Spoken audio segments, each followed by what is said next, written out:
అందరికీ నమస్తే, నేను మీ భార్గవి. వెల్కమ్ బ్యాక్ టు అమ్మ చేతి వెంట.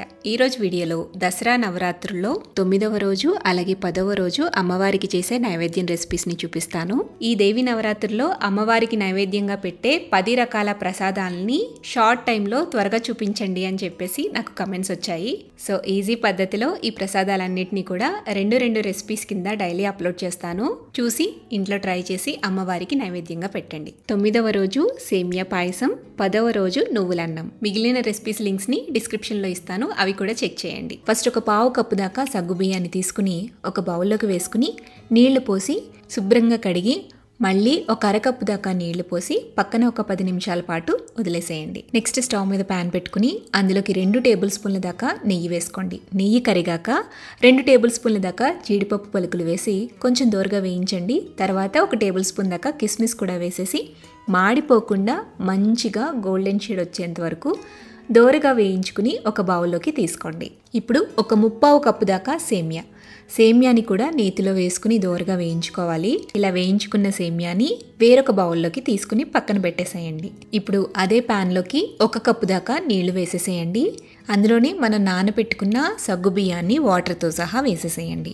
ఈ సగ్గు బియ్యాన్ని కాస్త ఉడికించుకోవాలి. మీడియం ఫ్లేమ్లో 2 నిమిషాల పాటు ఉడికిస్తే సరిపోతుంది. సగ్గు బియ్యం పైకి తేలాయి అంటే ఉడికినట్లేనండి. సో ఇలా సగ్గు బియ్యం ఉడికిపోయాక ఇందులోకి ఒక 3 కప్పుల దాకా పాలు పోసుకోండి. ఇవి కాగపెట్టి చల్లారపెట్టిన పాలండి. ఇందులో పచ్చి పాలైనా వేయచ్చు. పాలు పోసిన తర్వాత పొంగొచ్చేంత వరకు మరిగించండి. మీగడ కట్టకుండా గరిటెతో కలుపుతూ ఉండండి. సో పాలు ఇలా పొంగొస్తున్నప్పుడు ఇందులోకి మనం వేయించుకుని పక్కన పెట్టుకున్న సేమియా మొత్తాన్ని వేసేసేయాలి.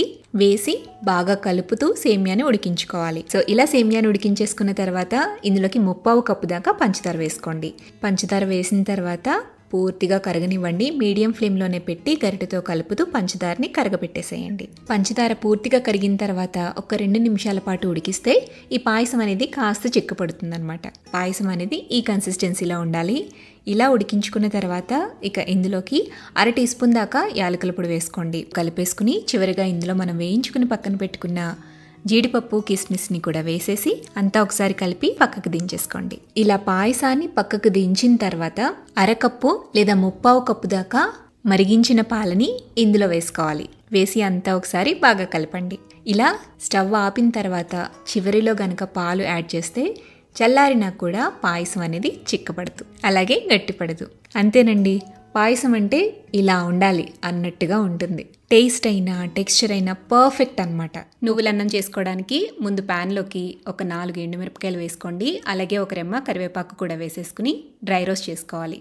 చిన్న మంట మీద నిదానంగా వేయించేసి వీటిని పక్కన ప్లేట్లోకి తీసుకుని పెట్టుకోండి. ఇప్పుడు అదే ప్యాన్ని మళ్ళీ స్టవ్ మీద పెట్టుకుని ఒక టేబుల్ స్పూన్ దాకా మినపగుళ్ళు వేసి వీటిని కూడా దోరగా సన్నటి సెగ మీద వేయించేసేయండి. ఇలా లైట్గా గోధుమ రంగు వచ్చిన తర్వాత ఇందులోకి 3 టేబుల్ స్పూన్ల దాకా నువ్వులు వేసుకుని వేయించుకోవాలి. నువ్వులు చిటపటలాడేంత వరకు వేయించాక వీటిని కూడా ఒక ప్లేట్లోకి తీసుకుని పెట్టుకోవాలి. ఆ తర్వాత 1/2 టీ స్పూన్ దాకా జీలకర్ర వేసి ఆ వేడి పెనం మీదే కాస్త వేయించేసి పక్కకి తీసేసేయండి. ఇవన్నీ పూర్తిగా చల్లారిన తర్వాత మిక్సీ జార్లోకి వేసుకుని ఇందులోకి రుచికి సరిపడా ఉప్పు వేసేసి మెత్తటి పొడిలాగా గ్రైండ్ చేసుకోవాలి. సో నువ్వులన్నంలోకి కావాల్సిన నువ్వుల పొడి రెడీ అయిపోయింది. దీన్ని పక్కన పెట్టేసుకుందాం. తర్వాత కడాయిలోకి 2 టేబుల్ స్పూన్ల దాకా నెయ్యి వేసుకోండి. నెయ్యి హీట్ అయిన తర్వాత ఇందులోకి 1 టేబుల్ స్పూన్ దాకా తాలింపు గింజలు వేసుకోండి. శనగపప్పు, మినపప్పు, ఆవాలు, జీలకర్ర వేసి వేయించండి. ఇందులోని ఒక 1/4 కప్పు దాకా జీడిపప్పు పలుకులు కూడా వేసేసి లైట్ గోల్డెన్ షేడ్ వచ్చేంత వరకు దోరగా వేయించేసేయండి. ఆ తర్వాత ఒక పచ్చిమిర్చిని ఇలా సన్నగా చీల్చుకుని వేసుకోండి. అలాగే ఒక రెమ్మ కరివేపాకు కూడా వేసేసి వీటిని కూడా ఆయిల్లో కొంచెం దోరగా వేయించాలి. ఇప్పుడు ఇందులోకి ఒక 1/2 టీ స్పూన్ దాకా ఇంగువ వేసి ఒకసారి కలిపేసేసి ఇందులోకి 5 నుంచి 6 కప్పుల దాకా ఉడికించుకున్న అన్నాన్ని వేసుకోండి. మంటని లో ఫ్లేమ్లోకి టర్న్ చేసుకుని అన్నం మొత్తాన్ని కూడా కలిసే విధంగా బాగా కలుపుకున్న తర్వాత మనం ముందుగా గ్రైండ్ చేసుకుని పెట్టుకున్న నువ్వుల పొడి మొత్తాన్ని కూడా వేసేసి కలిపేసుకోవాలి. మొత్తం కలిసే విధంగా 2-3 నిమిషాల పాటు బాగా టాస్ చేసుకుంటే నువ్వుల పొడి మొత్తం కూడా అన్నానికి బాగా పడుతుంది.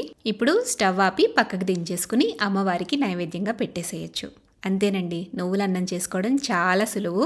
ఇదే విధంగా 10 రకాల ప్రసాదాలని కూడా మీరు ఇంట్లో ట్రై చేసి అమ్మవారికి నైవేద్యంగా పెట్టి అమ్మవారి ఆశీస్సులు పొందాలని కోరుకుంటున్నాను.